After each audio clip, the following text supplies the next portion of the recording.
अस्सलाम वालेकुम, आवाज़ आ रही? वालेकुम सलाम। वालेकुम हाँ आ रही है। अस्सलाम। वालेकुम ठीक अस्सलाम। ठीक है, अब देखो हमने देखा था क्वेश्चन है, इसमें हमें F12 मालूम करना है, जबकि हमारे पास जो टेबल गिवन होता है उससे हमारे पास आई जे निकलता है हमसे। और इसमें क्या हमारी दोनों सरफेस आपस में कंबाइन भी होती हैं, यहाँ पे कंबाइन नहीं है।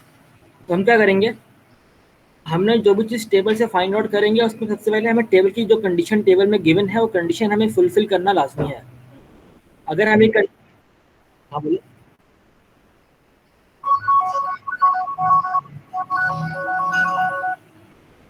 अस्सलाम वालेकुम। मैं पढ़ा रहा हूँ, ईशा में हो जाऊँगा।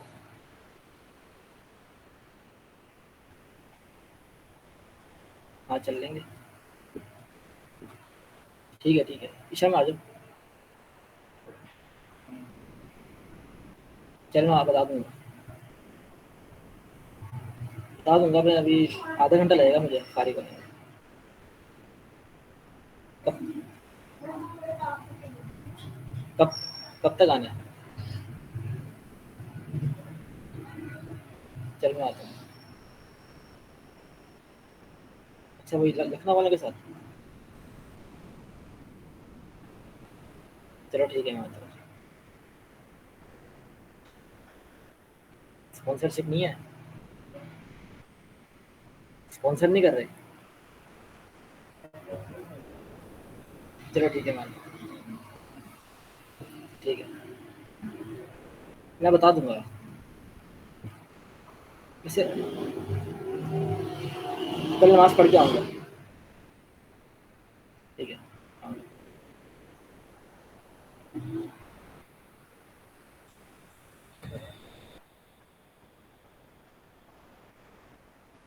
हाँ कुछ पूछ सकता तू समी?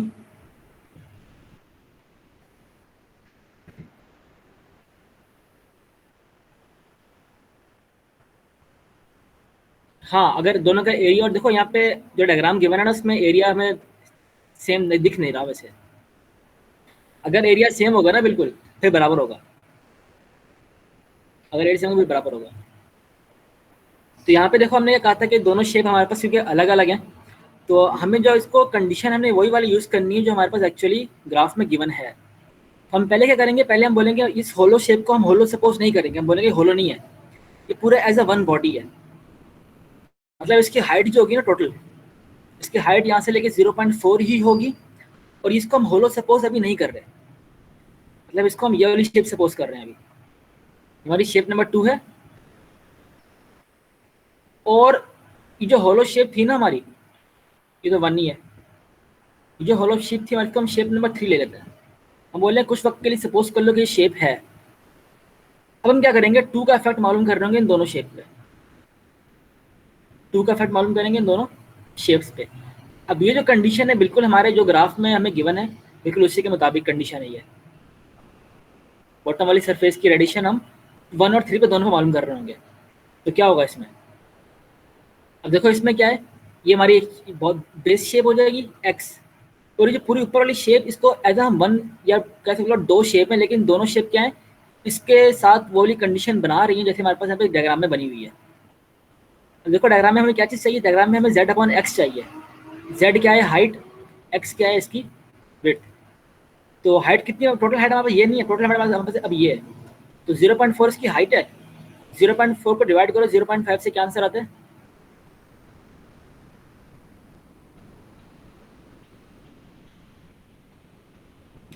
जब 0.4 को 0.5 डिवाइड करना 0.8 आंसर आ रहा है। तो हमें एक पॉइंट मिल गया 0.8, जो कि ये वाली लाइन होगी। दूसरा क्या हमारे पास, दूसरा हमें चीज़ देखनी है यहाँ पे y अपॉन एक्स। वाई हमारे पास ये है, उसको डिवाइड करो एक्स से। और हमारे एक्चुअल केस में क्या है, actual case y upon x. Actual case से हमारा y जो है वो 0.3 है और x हमारा 0.5 है।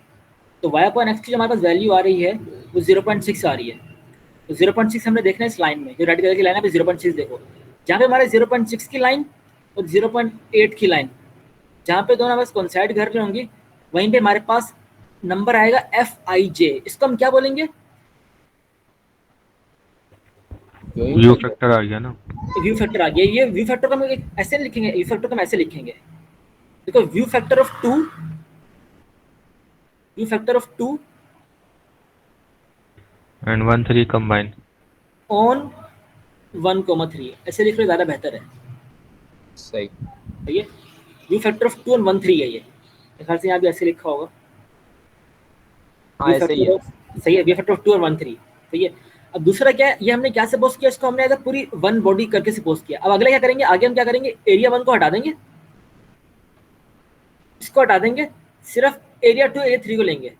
क्योंकि जब हमारे पास जो पूरे एरिया में से, जब हमने पूरे इसको सपोज किया होगा, इस पूरे वाले में की कैलकुलेशन में से जो हमने F1 F213 निकाला होगा, उसमें से अगर हम F23 माने, देखो ये F213 का मतलब क्या है, पहले ये भी देख लो।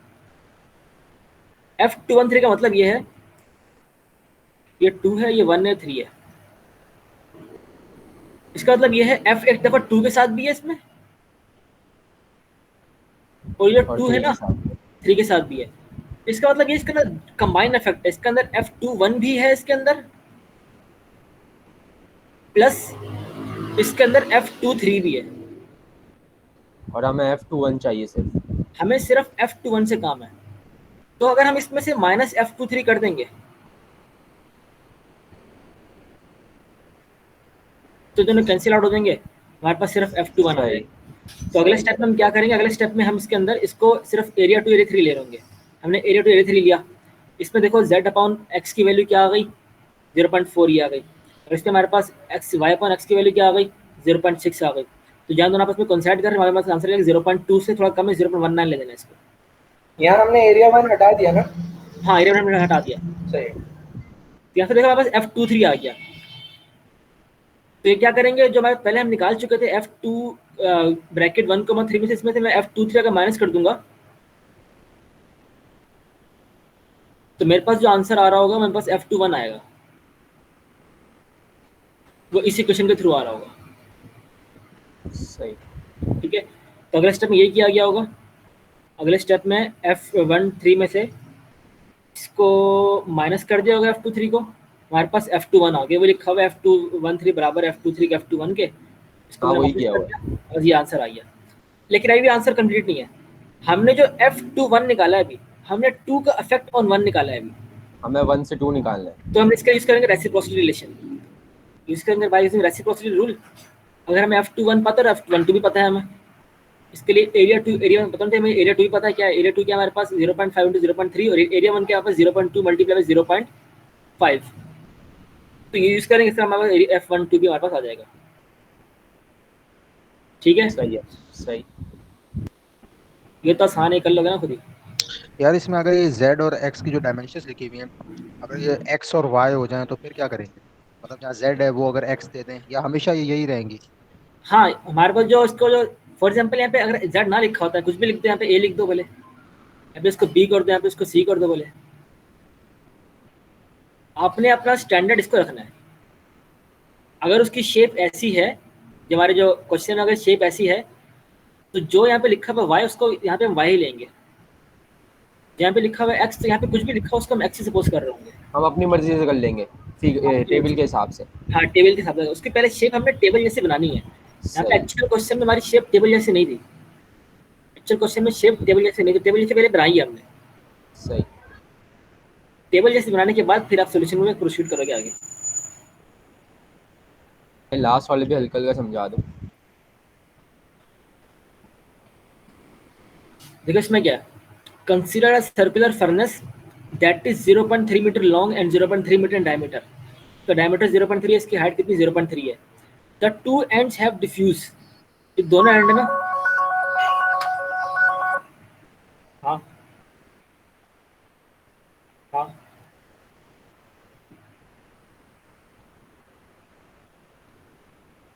फिर आधा घंटा रुक जाना, आधे घंटे में आता हूँ, आधे घंटे में आता हूँ। फिर जाने है तो चले जाओ, बाद में कर लेंगे फिर।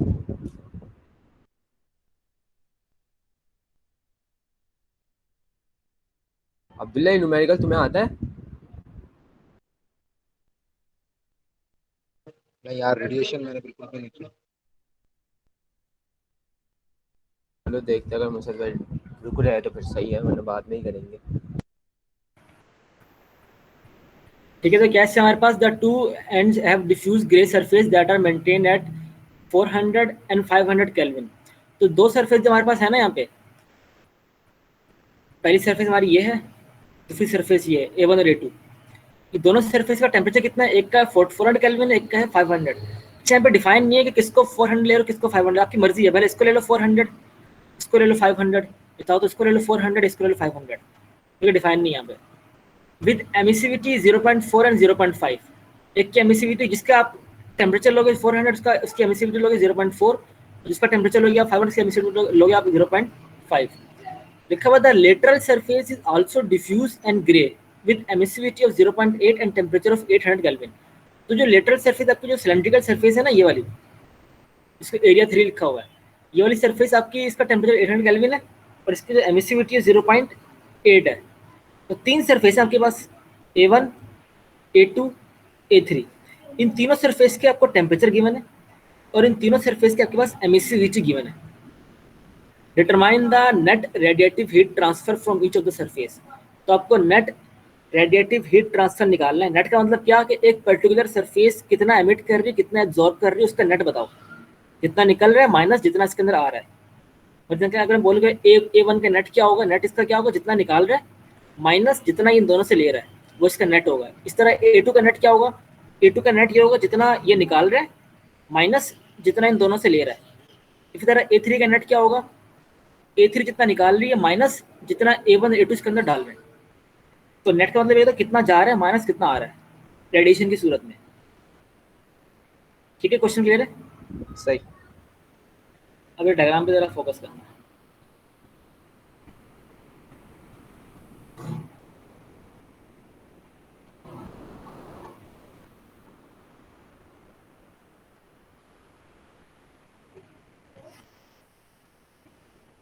ये मैं सपोज कर रहा हूँ मेरी बॉडी A है, ये मेरा पहला फेस है, सही है। ये मैं सपोज कर रहा हूँ मेरा दूसरा फेस है ये, और ये मैं सपोज कर रहा हूँ मेरा सिलेंडर है, सही है। इसका नाम 1 था, इसका नाम 2 था, इसका नाम 3। इसको ये ऐसे बनाने की वजह है, वजह भी समझ जाओगे आप लोग, सही है। अब बॉडी 1 को देखते हैं। पहले क्या हुआ, बॉडी 1 से रेडिएशन निकल रही होंगी जो कि उसकी बॉडी से निकल रही है और एटमॉस्फेयर में आ गई है। A1 से रेडिएशन निकल रही है और A1 के एटमॉस्फेयर में आ गई है। अब A1 के जब एटमॉस्फेयर रेडिएशन आ गई है तो कुछ रेडिएशन उसमें से A2 की तरफ जा रही होंगी और कुछ जा रही होंगी A3 की तरफ। तो कुछ यहाँ से रेडिएशन जा रही होंगी आपके A2 की तरफ, कुछ प्रोपोर्शन, और कुछ प्रोपोर्शन इसका जा रहा होगा आपका A3 की तरफ। यहाँ तक कोई मसला तो नहीं है? सही है। बिल्कुल इसी तरह जब ये कहाँ तक आ गई, ये इसकी सराउंडिंग तक आ गई। फॉर एग्जांपल ये यहाँ से निकल के इसकी बात करते हैं, यहाँ सरफेस से निकल इसकी सराउंडिंग में आ गई और इसकी सराउंडिंग से इसकी सराउंडिंग तक अभी आ चुकी है। आगे क्या होगा, इसकी सराउंडिंग से इसके सरफेस एरिया के अंदर पेनिट्रेट हो जाएगी। आगे क्या होगा, आगे आपका ये होगा, इसकी सराउंडिंग से इसके सरफेस एरिया के अंदर पेनिट्रेट हो जाएगी। इसी तरह इसकी सराउंडिंग से इसके सरफेस एरिया के अंदर पेनिट्रेट हो जाएगी। यहाँ तक क्लियर है? सही। इसी तरह जैसे ये केस है ना, ऐसे एक और केस भी हो सकता है। फॉर एग्जाम्पल 3 से निकली रेडिएशन, ये 3 से निकल रही है, अगर 3 से निकली, ये वो आपकी रेडिएशन है जो कि 3 की बॉडी से निकल के 3 के एनवायरमेंट में आ गई है। अब 3 से निकलने के बाद क्या पॉसिबिलिटी हो सकती है, 3 से निकलने के बाद कुछ पोर्शन आपकी जाएगी A में 1 में और कुछ पोर्शन आपकी 2 में भी जा रही होगी। तो आपका कुछ इस किस्म का स्ट्रक्चर ओवरऑल बन गया होगा। हम अगर सिर्फ एक बॉडी में देखें तो एक बॉडी से पाथ ये आ रहा है और ऐसे जा रहा है, इससे पाथ ये आ रहा है, ऐसे जा रहा है, इसका पाथ ये आ रहा है और ऐसे ऐसे जा रहा है। लेकिन अगर इसको सपोज करें, इसका पाथ ये आएगा और ऐसे ऐसे जाएगा। अगर इसको सपोज करें, इसका पाथ ये आएगा और इस तरफ जा रहा होगा, तो तीनों का अगर हम ओवरऑल इफेक्ट देखें तो ऐसा डेल्टा बन रहा होगा। इस सर्किट क्लियर है? सही है, ठीक है। सही। हाँ, ये रिवर्सिबल डायग्राम है बिल्कुल। ये मतलब ऐसे डायग्राम है कि हर बॉडी का इसका इफेक्ट इस दोनों पे भी हो रहा है, इसका इफेक्ट इन दोनों पे भी हो रहा है, इसका इफेक्ट इन दोनों पे भी हो रहा है, तो सब आपस में इंटरकनेक्ट है। सब आपस में इंटरकनेक्टेड है। ठीक है, तो हम करते क्या है, जो बॉडी से निकल रही होती है उसे हम ई बोलते हैं। इसे बोल दिया हमने E1, और ये E1 के सराउंडिंग में जा रही है, बोल दिया J1 बोल दिया।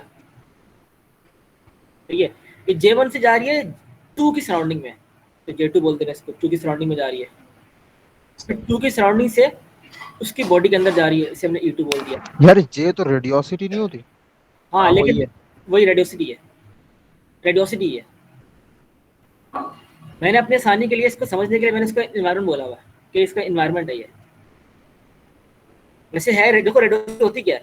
रेडियोसिटी होती है कि इस एरिया के बाहर जो चीज़ें ना, यहाँ पे जो इसके साथ चीज़ें, इसके जो इसके अंदर से एमिट हो रही है, अभी सिर्फ एमिट हो रही है, आगे आगे नहीं पहुंची, मतलब सिर्फ इसके सराउंडिंग में यहाँ तक है अभी, उसको बोलते हैं कि वो रेडियोसिटी है। मतलब जो इसके सरफेस से निकल चुकी है अभी रेडिएशन लिविंग आगे, हाँ, जो radiation लीव कर रही है, देखिए सिर्फ अभी यहाँ तक है, अभी यहाँ से आगे नहीं जा रही। तो मैंने अपने आसानी के लिए इसको मैंने बोला कि उसके एनवायरनमेंट में आ चुकी है अभी। और ये यहाँ से J1 से थर्ड बॉडी की तरफ जा रही है, थर्ड बॉडी के एनवायरनमेंट में आ जाएगी यहाँ पे J3 में, सही। और फिर उसके एनवायरनमेंट से उसके अंदर पेनिट्रेट हो जाएगी, उसको बोल दिया E3। तो ये सारे आपको जो मार्किंग के क्लियर है? सही। यार यहाँ ये बता दे, बीच वाले से क्यों कनेक्ट हुआ है? बीच में आपस में ये लोग, ये आपस में ये कनेक्ट क्यों हुआ है?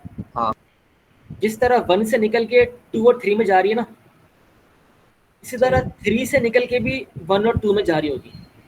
अच्छा। इसी तरह 2 से भी निकल के 1 और 3 में जा रही होगी। तो ये सारा मतलब एक जंक्शन सा बना हुआ है, सब एक दूसरे में जा रही यहाँ से जा रही इधर आ रही है, इधर आ रही है, यहाँ से निकल रही इधर भी जा रही इधर भी आ रही है, यहाँ से निकल रही इधर भी आ रही इधर भी आ रही शायद इस डायग्राम को अलग अलग भी बना सकते थे ना, 3 पार्ट में। है। हाँ, कर सकते हैं, सही, जैसे कि सॉल्यूशन में किया हुआ है। ठीक है। अब देखो ये वो रेजिस्टेंस है जो कि उसकी सरफेस से निकल रही है और एनवायरनमेंट जा रही है। इसके लिए रेजिस्टेंस कौन सी यूज करेंगे? इसके लिए यूज करेंगे, मैंने कहा था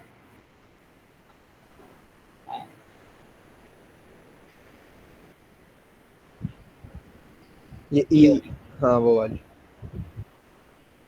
तो ये 1 माइनस ई, क्योंकि 1 पहली सरफेस इसके यहाँ पे एप्सिलॉन 1 आ जाएगा, तो ये एप्सिलॉन 1 एरिया 1। A1। तो ये इस तरह यहाँ पे क्या होगा, ये एरिया 2 की बात हो रही थी, 1 minus epsilon 2 E2A। E2A, E2A2। हाँ सही है, एरिया 2।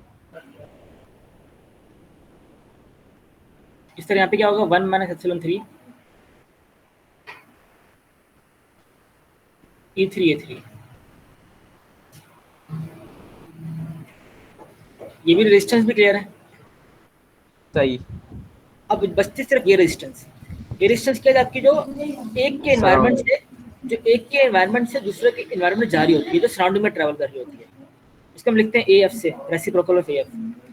तो यहाँ पे 1 से जा रही है 2 में, आप चाहो तो इसको 1/A1 F12 बोल दो, चाहो तो ये बोल दो, या चाहो तो आप इसको 1/A2 F21 बोल दो, मर्जी आपकी। दोनों तरीके सही है, क्योंकि रेसिप्रोसिटी के हिसाब से दोनों आपस में बराबर होते हैं। सही।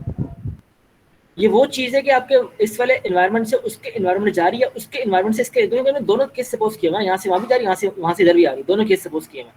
आपकी मर्जी आप ये लो, आपकी मर्जी आप ये लो, लेकिन अगर यहाँ पे आप A1 ले रहे हो तो यहाँ भी A1 ही ले लेना। ये नहीं कि आपने यहाँ पे A1 लिया, यहाँ पे देखो यहाँ भी 2 ऑप्शन है। यहाँ पहला ऑप्शन क्या है, 1 से जा रही 3 में, A1 F13, पहला ऑप्शन तो ये है यहाँ पे। दूसरा ऑप्शन क्या है यहाँ पे, A3 F31, दूसरा ऑप्शन ये है यहाँ पे। यहाँ भी दो ऑप्शन है, लेकिन अगर यहाँ पे आपने अगर A1 लिया हो तो यहाँ पे आपने A1 लेना है। अगर यहाँ पे A3 लोगे तो कैलकुलेशन में मसला कुछ नहीं होगा, मसला सही मतलब प्रॉब्लम तो नहीं होगी, लेकिन थोड़ी कैलकुलेशन में मसला आ जाएगा, मतलब थोड़ा फंस जाएगा कैलकुलेशन में। इस तरह यहाँ पे देखो सिर्फ ये बच गई है, चाहो तो इसको 1/A2 F23 ले लो, चाहो तो इसको 1/A3 F32 ले लो। सारी सर्किट डायग्राम क्लियर? यार मुसैद ये बात समझ में नहीं आई, ये जो तुमने बताया है कि यहाँ पे A1 ही लेना है, इस तरह तो यहाँ पे भी तो F23 आ गया, तो यहाँ पे भी तो कैलकुलेशंस कॉम्प्लिकेट हो जाएंगी। उसूलन तो दोनों ले सकते, ले सकते हैं। हाँ मतलब सुलन कोई भी ले सकते हो आप, मसला नहीं है, लेकिन मसला ये है कि आप सिमेट्री रखो ना एक जगह। अगर आपने यहाँ पे A1 लिया, यहाँ पे सिमेट्री रख दो। अगर चीज़ें सिमेट्री होती है, थोड़ी कैलकुलेशन में थोड़ा आसान लग रहा होता है। यहाँ पे आपने A2 ले लिया, यहाँ पे A3 लिया, आप during the calculation, during equation उतारते वक्त ना आपको थोड़ा मसला हो सकता है। वैसे कैलकुलेशन वैसे इनफैक्ट इतना खासा नहीं पड़ेगा अगर आप कैलकुलेशन सही कर रहे हो, लेकिन सिमेट्री रखो। वहाँ पे यहाँ भी 1 लिया, यहाँ भी 1 ले लो, सिर्फ एक जगह आपका 3 आ या 2 आ रहा होगा बस। अगर यहाँ अच्छा, पे एक तरह से एरिया से भी बच जाएंगे ना इस तरह, मतलब हाँ, एक एरिया रिड्यूस हो जाएगा। हाँ ये भी है, तो आप पे मर्जी, तो जो आसान लग रहा है बोलो आप, ठीक है ना। एरिया वन लो, यहाँ पे एरिया 2 ले लो। ये इक्वेशन पूरी क्लियर है? सही है। ठीक है, अब जो सोल्यूशन कैसे होगा, अब उन्होंने सिर्फ क्या हुआ, एनर्जी बैलेंस लगाइए इस पॉइंट पे, एनर्जी बैलेंस लगाइए इस पॉइंट पे। हमने 3 पॉइंट पे एनर्जी बैलेंस लगानी है। पहला पॉइंट ये होगा, देखो एनर्जी बैलेंस हमेशा वहाँ लगती है जहाँ पे आपकी डिफरेंट स्ट्रीम, जहाँ पे आपका एक पाथ 2 पाथ में जा रहा होता है, वहाँ पे एनर्जी बैलेंस लगती है, जितना आ रहा है उतना जा भी रहा है।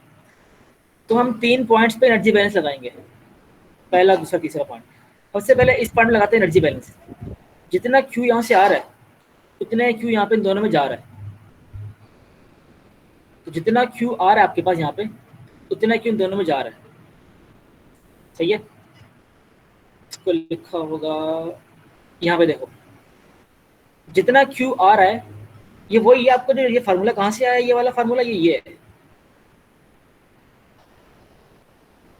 ये है क्यू। और दूसरा वाला फार्मूला जो कि सराउंडिंग वाला फार्मूला है, वो ये है। सही है, ये वो फार्मूला वही वाला है। तो जितना क्यू यहाँ से आ रहा है, वो उतना क्यू यहाँ से दोनों तरफ से जा भी रहा है। तो इसकी रेजिस्टेंस, इसका जो करंट है वो ये रहा, और इसका करंट ये रहा, इसका करंट ये रहा। इसको थोड़ा सिंप्लीफाई करो, आपको ये इक्वेशन नंबर 1 बन जाएगी। इस तरह जैसे आपने एनर्जी बैलेंस यहाँ पे लगाया इस पॉइंट पे, इसी तरह आप एनर्जी बैलेंस दूसरे इन दोनों पॉइंट से भी लगाओगे। जब उन दोनों पॉइंट्स पे एनर्जी बैलेंस लगाओगे, दूसरा पॉइंट आपका, हाँ दूसरा पॉइंट यही है, दूसरा पॉइंट आपका ये है, इसकी एनर्जी बैलेंस आप ये लगाओगे, उससे दूसरी इक्वेशन बनेगी।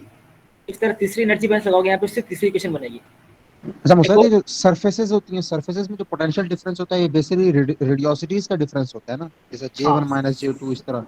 सरफेसिस का नहीं है, मैं इसको इन्वायरमेंट बोलता हूँ अपने सारे। एनवायरनमेंट, हाँ एनवायरनमेंट बोल। हाँ, ये जो इसका पोटेंशियल डिफरेंस होगा वो J1 - J2 होगा। इसका पोटेंशियल डिफरेंस आपका J1 - J3 होगा। इसका जो आपके सरफेस से इसके एनवायरनमेंट में आ रहा है, उसका आपका E - J1 होगा। इस तरह यहाँ के आपका E2 - J2 होगा, यहाँ पे आपका E3 - J3 होगा। जो आप बॉडी से निकल के सराउंडिंग में आ रहा है, उसका आप इसमें आपका E और J आ। यार इसके बाद तो हम भी कर लेंगे ना, सही है ना? यहाँ तक तो आ गया ना सबको समझ? हाँ बस सही है। हेलो,